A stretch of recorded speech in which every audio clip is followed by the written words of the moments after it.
Assalamualaikum warahmatullahi wabarakatuh. Salam sejahtera untuk kita semua. Semoga teman-teman di tahun 2026 ini para penonton setia podcast politik, hukum politik semakin sejahtera, sehat selalu dan bahagia serta sukses di bidang apapun yang teman-teman kerjakan. Di tahun 2026 ini ada beberapa berita yang menarik terkait dengan politik hukum di Indonesia. Salah satunya adalah KPK berhasil melakukan operasi tangkap tangannya yang pertama, yaitu terkait dengan pegawai pajak Kementerian Keuangan. Kita tahu dalam beberapa bulan lagi ya, baik itu wajib pajak badan maupun perorangan akan melaporkan SPT-nya.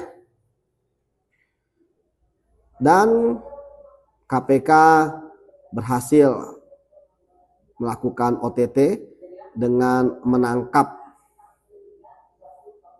dan kemudian ditetapkan sebagai tersangka ada 5 orang, 3 orang dari pegawai pajak, salah satunya ada kepala kantor Madya ya, Jakarta Utara, dan 2 orang lain pegawai di sana serta 2 orang dari pihak konsultan. Ada sekitar 6 miliar rupiah yang disita dalam berbagai bentuk. Ada mata uang rupiah, ada mata uang asing yaitu dolar Singapura, dan logam mulia seberat 1,2 atau 1,3 kilogram. Adapun kasusnya yaitu ketika ada suatu perusahaan yang dianggap kurang bayar 75 miliar, kemudian ketika diperiksa ulang ya ada kode all in, akhirnya hanya membayar 15 miliar, 4 miliar itu untuk dibagi-bagi kepada pegawai pajak yang meng-ACC dan punya kuasa ya untuk menurunkan ya jumlah pajaknya, yang kemudian dibungkus oleh konsultan pajak yang memang salah satu modus dari korupsi pajak itu adalah adanya konsultan keuangan yang digunakan, yang kemudian perusahaan itu kita tahu tentu tidak bisa memberikan uang suap langsung, tetapi harus dengan layering, yaitu layeringnya ya pekerjaan kepada konsultan pajak. Kalau tidak salah di bulan Desember sudah terkirim, tetapi OTT-nya itu ketika dari konsultan pajak kepada pegawai pajaknya, pemberian atau penyerahan uang tersebut. Dan ternyata ditemukan lebih dari 4 miliar. Diduga oleh KPK ada ya WP lain ya, kita belum tahu apakah badan juga ya seperti ini ataukah perorangan. Namun dari sini kita bisa melihat bahwa ternyata para pelaku ya ini masih eksis.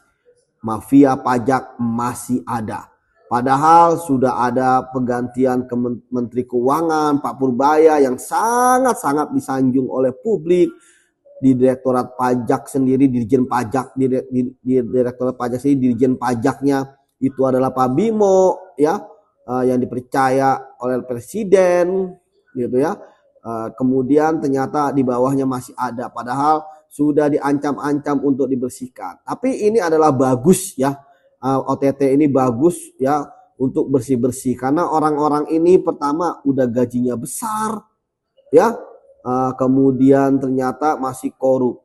Jadi istilahnya yang halal diambil yang besar, kemudian yang haram pun juga disikat juga gitu sesuai dengan kewenangannya. Ya kalau perusahaan kita tahu ya mereka yang penting bagaimana membayar pajak lebih murah ya dari yang seharusnya. Selanjutnya kita juga bisa melihat peran dari konsultan pajak gitu kan. Kemudian kembali lagi kepada pegawai pajak ini, mereka ditempatkan di Jakarta Utara gitu ya, di Jakarta, idaman gitu ya. Itu sangat menarik. Belum lagi kita lihat di antara mereka itu berarti ada kesamaan ya untuk kemudian saling kerjasama. Karena memang korupsi itu tidak bisa dilakukan secara sendiri-sendiri. Pasti ada sistem, makanya ada ketuanya, yaitu kepala, ya kan? Ada eksekutornya, yaitu penilai ya, atau pemeriksa dan sebagainya.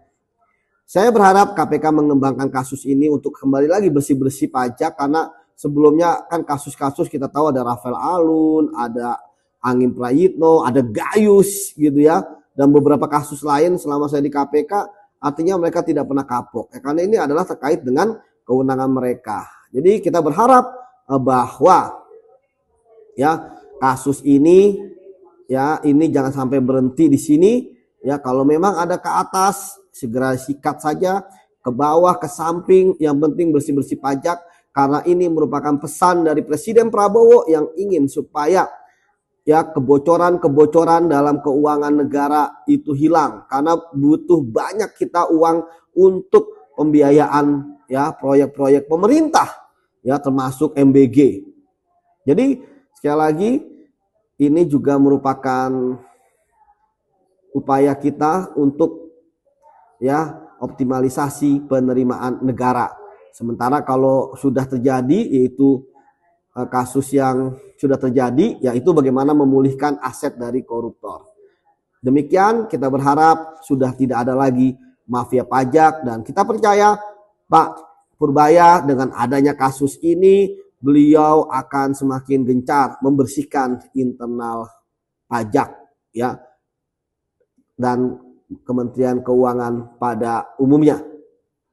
Demikian, salam anti korupsi.